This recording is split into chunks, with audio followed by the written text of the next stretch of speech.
Guys, what's up? So I've been looking at this thing, virtue, beauty, and a lot of people say, which one is better?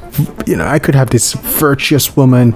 She'll be faithful with me for years, and she'll stick with me, and I can trust her, and she'll have my best interest at heart. Beautiful, she's a drop dead gorgeous woman. I take her out, and everyone, is totally saying, "Hey, you're doing the best thing. It's just so beautiful, and you're totally attracted to her." And you even think of, whoa, I'm going to have some great looking kids with her. And back in the day, it was like you could have both. Like you could go for the both, and maybe the top 20 or 30% of men got that I'm lucky. I have a beautiful wife, and she's pretty virtuous. But I'm wondering now, because nowadays beauty can be monetized, because if you're beautiful, you can start up your IG page. If you're a woman, wear some low cut tops showing your cleavage. You can stand and show your butt, and before you know it, you have 2,000, 3,000, 4,000 followers. And if you go even a little more risque, or you're extremely beautiful, 10,000, 15, 20,000 followers. And that beauty is monetized pretty easily. And then when I was growing up, Cosmopolitan magazine and those other magazines were there, and those magazines were telling women of risque women, women that slept around and did all of that stuff. Some of that stuff was not even real, because as we've been hearing, some of those stories were fabricated. They were not even real.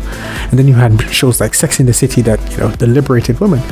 And what that meant is there was power in being beautiful, because many men wanted that. And so a woman now doesn't really have to settle down.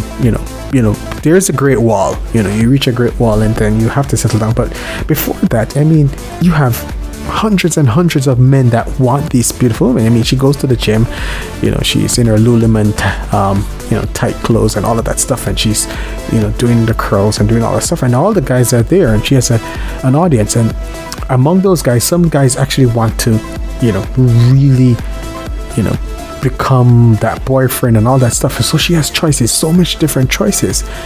And that woman, it's hard for her to be virtuous, because now she can monetize that beauty.